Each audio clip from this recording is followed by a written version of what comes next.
नमस्कार, आपका स्वागत है कार्यक्रम एक हस्ती मुलाकात में। तो दोस्तों, आज हमारे साथ मौजूद हैं डॉक्टर ऋचा गुप्ता, जो वर्तमान में डिस्ट्रिक्ट ग्वालियर क्वालिटी ऑफिसर के पोस्ट पर पदस्थ हैं। तो नमस्कार, आपका स्वागत है ऋचा जी। ऋचा मैम, आपसे मेरा पहला प्रश्न ये है कि वर्तमान समय देखा जाए तो शरीर के लिए लोग योगा करते हैं, प्राणायाम करते हैं, लेकिन मानसिक स्वास्थ्य को इतना ध्यान नहीं देते, इतना इम्पोर्टेंस नहीं देते हैं। तो आपके नज़रिए से क्या है कि मानसिक स्वास्थ्य को भी शारीरिक स्वास्थ्य जितना महत्व देना चाहिए? हाँ जी, शारीरिक स्वास्थ्य से ज़्यादा मानसिक स्वास्थ्य पे देना चाहिए, क्योंकि कोरोना के बाद मानसिक स्वास्थ्य की बीमारियां और ज़्यादा बढ़ती जा रही हैं। इसे गंभीरता में जी जी। डिप्रेशन, चिंता, ये बहुत ज़्यादा बढ़ते जा रहा है। तो इसलिए हमें मानसिक स्वास्थ्य पे और ज़्यादा ध्यान देना चाहिए। अगर मानसिक स्वास्थ्य स्वस्थ होगा तो शारीरिक स्वास्थ्य अपने आप ही स्वस्थ होगा। उसके लिए आप लोग मेडिटेशन वगैरह भी कर सकते हैं। आज जब तक आप आध्यात्मिक से नहीं जुड़ेंगे तब तक मानसिक स्वास्थ्य भी नहीं हो पाएंगे। इसलिए हमें शारीरिक और मानसिक दोनों को बैलेंस करेंगे तभी हम संपूर्ण स्वास्थ्य को प्राप्त ऋचा कर मैम, सकते अभी वर्तमान समय देखा जा रहा है कि अगर बच्चे हैं तो बच्चे पढ़ाई को लेकर के तनाव और टेंशन में आ जाते हैं, और जब बड़ों की बात करते हैं तो जो युवा भाई बहन हैं तो वो बिजनेस को लेकर कहीं ना कहीं बहुत चिंतित रहते हैं, बहुत दुखी परेशान रहते हैं। तो इसके लिए आप लोगों को क्या संदेश देना चाहेंगे और आप इसके लिए क्या उपाय अपनाते हैं? सबसे पहले तो माँ बाप जो बच्चों पर आजकल प्रेशर, स्कूल्स के बच्चों में भी प्रेशर बढ़ रहा है, कंपटीशन। जी एक होता है कंपटीशन कि आपकी पड़ोसी का बच्चा भी इतने ला रहा है तो हमारा बच्चा क्यों नहीं कर रहा जी है। जी। कंपटीशन के भाव ने कहीं ना कहीं चिंता सोसाइटी में इतनी बढ़ा दी है कि बच्चे खुद ही अपना प्रेशर लेने लगे हैं अपने ऊपर, कि हम लोग कहीं ना कहीं पीछे हो रहे हैं। जी तो सबसे पहले तो माँ बाप को एक अपने अंदर ही पहल करना चाहिए कि सोशल मीडिया पर ये ना देखिए कौन कहाँ जा रहा है। व्हाट्सएप के दौरान भी ये देखा गया है कि मार्क्स बताए जाते हैं कि हमारे बच्चे के इतने मार्क्स आए, हमारे बच्चे के इतने, कहीं ना कहीं वो भी चिंता का विषय रहता है। जी तो आप अपने बच्चों को सब बच्चों से कंपेयर ना करें। हर एक बच्चे की में एक अपनी कैपेबिलिटी होती है, उसके अंदर एक अपनी शक्ति होती है और वो अपनी क्षमताओं के अकॉर्डिंग एक 100% अपना देता है। बस आप उस पर अपना भरोसा रखें, उसको समय दें। कभी भी उसको ये ना जताएं कि आप मतलब आप उस पर शक कर रहे हैं, आप उसे टेंशन हो रही है आपको, क्योंकि बच्चों को ऐसा भी लगता है कहीं ना कहीं माँ बाप को टेंशन होती है हमारी वजह से। तो आप बच्चों के सामने जितना खुश रहेंगे, प्रेम पूर्वक उन्हें समझाएंगे, बच्चे की प्रगति अपने आप होती रहेगी और वो टेंशन से भी थोड़ा दूर होना शुरू करेगा। अब बड़ों की बात की जाए तो बड़े सुबह सुबह से लेके न्यूज़पेपर पढ़ने लगते हैं। 8 बजे से लेके न्यूज़पेपर पढ़ना, व्हाट्सएप पे चिट चैट करना जी सो के उठते से, वो कहीं ना कहीं उन्हें सुबह ही टेंशन में ले आता है। जो उनका लक्ष्य होता है वो कहीं ना कहीं दूर हो जाता है। तो सबसे पहले आपको सुबह अपने लिए समय देना होगा 15 मिनट, जिससे आप स्वचिंतन कर पाए अपने अंदर कि आपको आपका लक्ष्य क्या है और आज आपको अपने लिए क्या करना है। जैसे मैं अपने कोर्स में क्या करती हूँ, 3 एक्ट अपनाती हूँ, जी 4 PDCA। इसका फुल फॉर्म होता है प्लान डू चेक एक्ट। जी सबसे पहले 15 मिनट हम अपने दिन भर की चिंता करने की, आज हमें अपने दिन भर में प्लानिंग क्या करनी है, उसको उसकी रूपरेखा क्या बनेगी, उस पर कैसे काम करना है। फिर उसको देखें कि हमने ऐसा काम किया कि नहीं, फिर उसको हमें उतारना पड़ता है, एक्ट करना पड़ता है।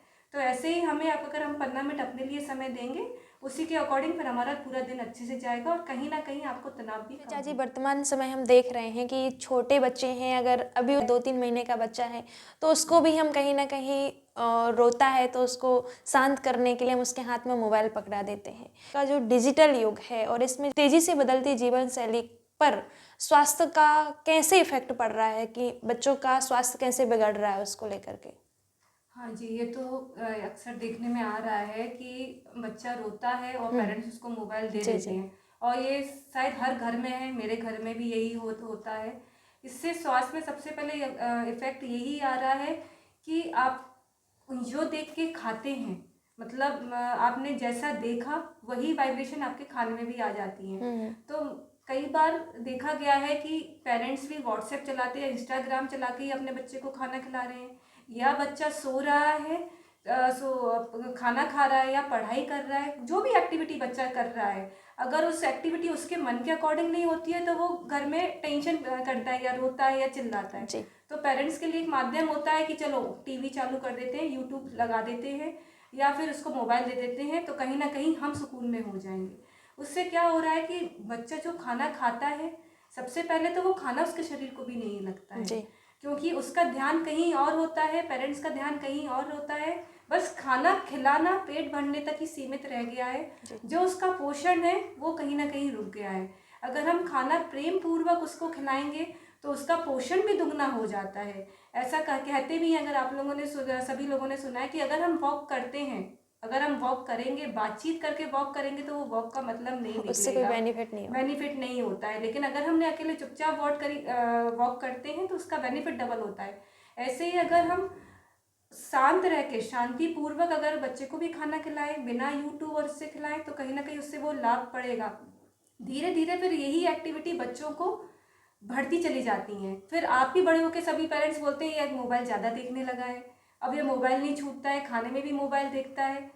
वो कहीं ना कहीं उसके स्वास्थ्य पे, आई भी उसकी मतलब वीक होती हैं, मेंटली भी वीक होता है, बच्चों में चिड़चिड़ाहटपन आ जाता है। अगर आप उनकी इच्छाएं पूर्ति नहीं करोगे तो बच्चों में चिड़चिड़ाहटपन आएगा, और कहीं ना कहीं वो उसमें उदासी और चिंता का भी भाव पैदा होने लगता है, जो ये सोशल मीडिया डिजिटल के माध्यम से होते जा रहा है। तो इसके लिए हमको सबसे पहले तो अपने घर से ही शुरुआत करनी चाहिए कि हमें अपने बच्चों के को शांतिपूर्वक और बिना व्हाट्सएप, बिना टीवी के ही खाना शुरू करके सबको प्रेम पूर्वक खाना खाएं, और वो खाना फिर हमारे शरीर में भी लगेगा और कहीं ना कहीं वो बेनिफिट सबको मिलेगा। अगर एक लास्ट प्रश्न है दीदी मेरा आपसे ये रहेगा कि जैसे कि देखते हैं कि सुबह सुबह उठ करके हम एक्सरसाइज करते हैं और 15-20 मिनट हम परमात्मा की याद में बैठते हैं, तो हमारे शरीर पर मेडिटेशन और एक्सरसाइज दोनों का क्या असर होता है? हाँ जी, सबसे पहले तो मैं शारीरिक बात करूँगी, जो सबसे ज़्यादा कॉमन है। सभी लोग आजकल शारीरिक पे फोकस दे रहे हैं, चाहे खाने पे हो, चाहे घूमने फिरने में हो, सभी लोग सुबह मॉर्निंग पे निकलते हैं। हाँ जी, योगा और एक्सरसाइज दोनों ही स्वास्थ्य के लिए आवश्यक है। आजकल जो खाना पीना है वो भी बहुत ज़्यादा स्वस्थ नहीं रहा है, इसलिए हमें शारीरिक स्वास्थ्य को देखते हुए वो भी करना चाहिए, लेकिन साथ साथ हमें मानसिक स्वास्थ्य, जिसे आप लोग मेडिटेशन बोलते हैं, वो भी आवश्यक है।